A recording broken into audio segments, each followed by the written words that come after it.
Greetings from First United Methodist Church of Los Alamos, New Mexico. We hope this message will be meaningful and relevant to your life and your relationship with God. We invite you to join us for worship on Sunday mornings. We have now resumed in-person worship with one service at 10 a.m., which is live streamed both on Facebook and on YouTube. We alternate each week between contemporary and traditional music. You may confirm worship times and receive more information by visiting our website, firstinyourheart.org. Now may you be blessed through the reading and hearing of God's holy word.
Falls on this stone will be broken to pieces, and it will crush anyone on whom it falls. When the chief priests and the Pharisees heard his parable, they realized that he was speaking about them. They wanted to arrest him, but they feared the crowds because they regarded him as a prophet. Our next reading is from Ecclesiastes, which is part of the wisdom literature found in the Hebrew Bible. It is teachings reported to be given by the teacher, or a royal philosopher. And while more cynical than the wisdom found in Proverbs, the teacher does call for enjoyment in life and in God. He says, "For everything there is a season, and a time for every matter under heaven, a time to be born and a time to die, a time to plant and a time to pluck up what is planted, a time to kill and a time to heal, a time to break down and a time to build up, a time to weep and a time to laugh, a time to mourn and a time to dance, a time to throw away stones and a time to gather stones together, a time to embrace and a time to refrain from embracing, a time to seek and a time to lose, a time to keep and a time to throw away, a time to tear and a time to sow, a time to keep silence and a time to speak, a time to love and a time to hate, a time for war and a time for peace. What gain have the workers from their toil? I have seen the business that God has given to everyone to be busy with. He has made everything suitable for its time. Moreover, he has put a sense of past and future into their minds, yet they cannot find out what God has done from the beginning to the end. I know that there is nothing better for them than to be happy and enjoy themselves as long as they live. Moreover, it is God's gift that all should eat and drink and take pleasure in all their toil. This is the word of God for the people of God. Thanks be to God. Good morning. My name is Phillip Ortega, and I am the Director of Faith Development here at First United Methodist Church in Los Alamos. And believe it or not, I am starting my third year of ministry here. And in that time, Pastor John and I have built a pretty good working relationship together. While we are in ministry together, the reality is he is also my boss. And navigating that takes work just like any other. But one area you might not share in common with what we have to deal with is we have to be on similar wavelengths when it comes to theology. And I'm here to tell you that we probably agree on 99.9% of the things we talk about. And I have the privilege of learning so much from him. But there's one area that I really struggle seeing a way forward. And I'm sorry, but I don't think Christmas music should be played until after Thanksgiving. For those of you who don't know, Pastor John and his family love Christmas, and I get to work with his older girls a lot, and they start listening in June. And I'm sorry, but the line has to be drawn somewhere. The other day, and I'm not the only one who thinks this way, the other day we were leaving our knitting group that we have on Mondays, and Kathy and I were walking out, and we felt the cold breeze of late September hit us.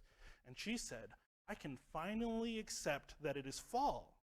And knowing that I was coming to talk about seasons today, I asked her, just because it was interesting that she said that, why can you finally accept it now? We've had cool weather for a couple of weeks now. And she said, because it's after September 23rd, and so it's officially fall. And I like this way of thinking. So, because John's not here, we, by committee, are going to make some decisions. Spring is allowed to start in April, and it can only go to June. And it can't get above 75 until June. And then once June starts, then it can get a little warmer, and Christmas music can't be played until after Thanksgiving. All in agreement? Okay. Unfortunately, or fortunately, depending on where you land on that, I do not control the weather. I do not control when the seasons start or when they finish. Nor do I actually want to take the joy, Christmas music, I don't want to take that joy away from anyone. And whether I like it or not, winter is coming, then spring, then summer, then fall, on and on and on when it is ready to. Time doesn't tick how I want it to, it just ticks. And just like weather, I wish I had, and try as I might, I wish I had control to manipulate time as I saw fit. Because if I only had one more hour a day, I could get all of those things done. In this famous reading from Ecclesiastes, we hear about these uncontrollable things in the beginning and the end of this poem. Verse 1 reads, "For everything there is a season, and a time for every matter." And verse 15 reads, "That which is already has been, that which is to be already is." And that reminds me of something I love to say, which is, it is what it is. We have no control over some things, and it simply is what it is. This is an interesting observation of time itself, because for most of the wisdom literature writing we find, God has a direct say in how time operates. But I think this one doesn't. It just simply says the seasons are what they are because it's all about human action. It's what we do have control of inside the bookends of uncontrollability. The center poetic part of this divides into binary scenarios to demonstrate what we can do, and an understanding that we are supposed to fill in the empty spaces. If there was only time for planting and then harvesting, there wouldn't be much to harvest if there was no time to water, no time to fertilize or prune. This list is pretty comprehensive and feels like everything we do can fit in one of these or between one of these items. But it is vital to notice, but the vital thing to notice is that the whole list is about us as individuals. It's about me as an individual. It's about you as an individual. Oftentimes we tend to talk a lot about our relationship with each other, our relationship in community, and ultimately our relationship with God. But this is all about the person. That is because, do you know what is more ineffective than trying to control the weather? Trying to control other people. God is calling us all the time to do what we can, to help who we can, to love everyone as ourselves, and to serve the least of these. But what he's not telling us to do is to control anybody. This significantly influences how I think about our programs here. From the early days of our current youth program to our second year of programming night, we have so many people who are a part of this community who want to see it grow and flourish, I being one of them. And one of the hardest things to do and to navigate when creating a new program, whether it's at the church or not, is scheduling. Trying to find a time where everyone involved can consistently be together in community. We can try and control everyone's schedule through tactics like guilt or manipulation, but that has gnarly side effects, far outweighing the good that might come of it. Or what we can do is be as accommodating as possible. Sunday nights were the only time I could get all of the youth of this community together in one room at one time. That's why we chose Sunday night. And it worked, so we ran with it. The more we did, the more I noticed that this time frame works well for other families and other individuals. So we ran with it. While it is not suitable for everyone and makes for a very long day for many of us, this accommodation makes a world of difference to those who otherwise would not be able to participate in this community. A kiddo that goes to our Little Ones programs likes to call it going to crunch. He's going to crunch, he's going to church. And we are spreading the love of Christ to new ears. And if we were more concerned with making those people conform to our preferred way of operating, we might have missed that opportunity. So while we don't have control over other people's schedules, we do have control of meeting them where they are by being flexible with our schedules to be more accommodating to them. Programming night has seen a great success, and as we continue it, we tweak and improve things so that we can continue to cultivate those seeds of faith that have been planted. And we get to also choose other seeds to plant in these young people and everyone we encounter. And we discern which seeds to plant the best we can. We can choose to plant seeds of love, or we can choose to plant seeds of hate. We can plant seeds of generosity or greed. And ultimately, we can plant seeds of service or selfishness. We decide which of these seeds to plant in everyone we encounter based on scripture, reason, tradition, and experience, the Wesleyan quadrilateral. And while I wish I could dive into that a little bit, I have farmers to talk about. Farmers, from backyard to commercial, they decide what crops to plant based on the resources around them and the weather that comes their way. Farms, like church communities, have a tendency to be left for the next generation. For many years, the only way you knew what to plant was because of generational trial and error. If you wanted to plant something, you had to ask your elders what and when to plant.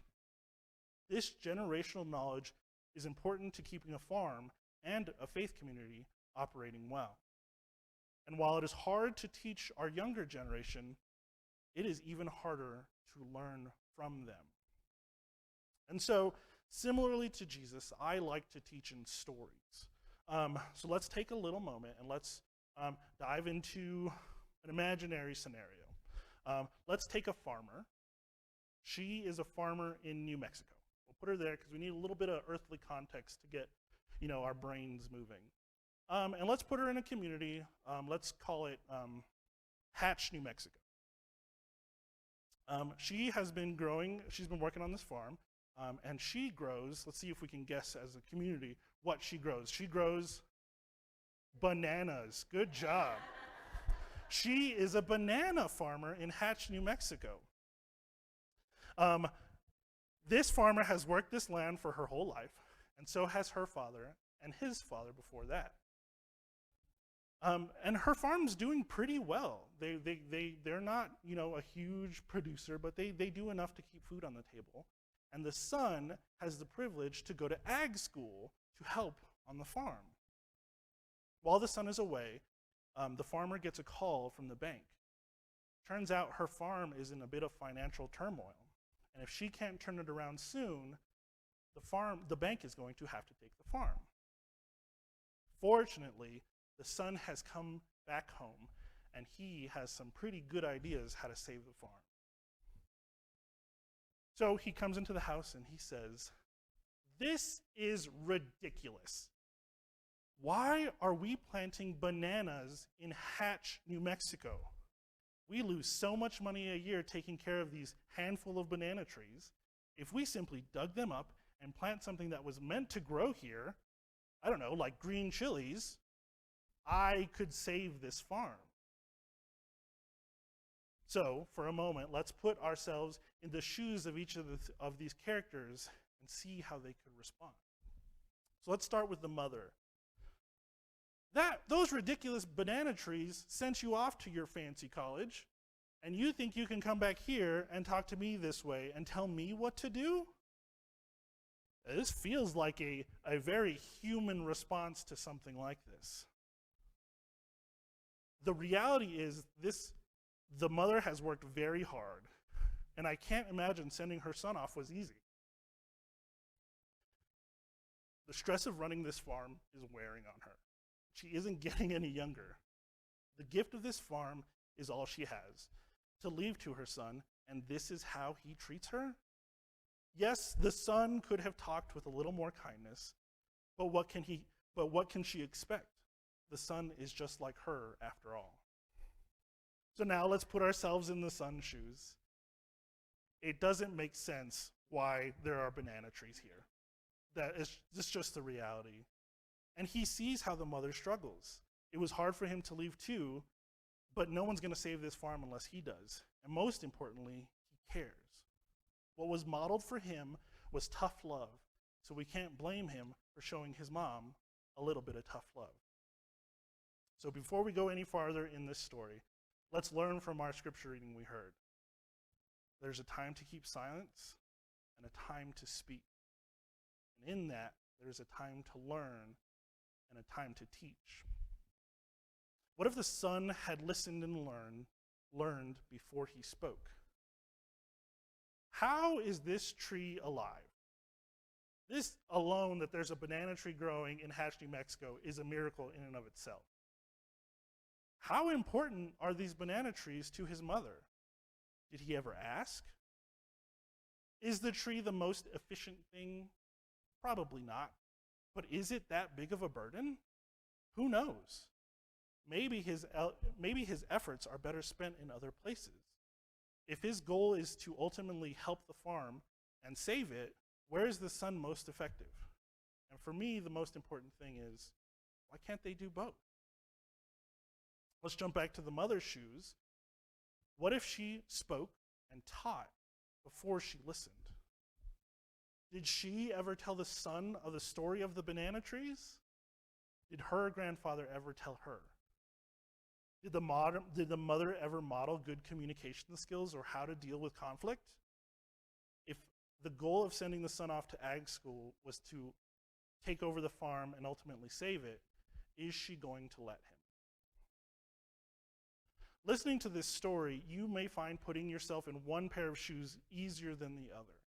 Maybe at one time you definitely saw the son's point of view, but now it's easier to shift into the mother's point of view.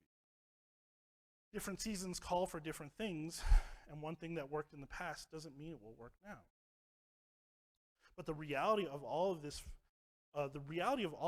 is this farm, this community, this work that needs to get done won't, unless the old guard can share their experience and learn from the new, and vice versa, unless the new guard can truly listen and learn and implement lessons learned from the old guard, we aren't growing any bananas or chilies anytime soon. I have found that this community does a pretty good job of sharing generational information. When getting programming night off the ground, I listened to stories of previous programs that worked well and what roadblocks they ran into, so we wouldn't do the same. And that information was shared without pretense or judgment. It was shared for the goodness of what we were trying to do. So many of us work so hard to learn from the past and implement things that would work today. But are we the best at sharing and learning about our generational faith? You know, that part of this whole operation that is hard to describe, the ineffable, the intangible part of our faith that makes it so special. That still small voice in the darkest of nights. We do a good job of detailing what we have different from other denominations and other faith practices, but do we do a good job of sharing what we have in common? Do we do a good job of telling our kids where we struggle? We're living a life of faith is hard, and how we don't have it all figured out. Those questions that we need to be able to share, because that is what it means to evangelize. That is what it means to share our faith. Not just the glamorous face we put on, but the nitty-gritty truth that this and every generation needs to hear, not just from our heads, but from our hearts. And the big question is, how do we do that? How can I help you do that? Those are great questions, and only time will tell. And we can't control that, but what we can control is when we start working on it. And I hope it is sooner rather than later. Amen. Thank you for watching, and don't forget to follow our YouTube channel and Twitter, and like us on Facebook if you haven't already. And remember that every action you take today could change someone's life. So make sure it's a good one and be an agent of love. God bless.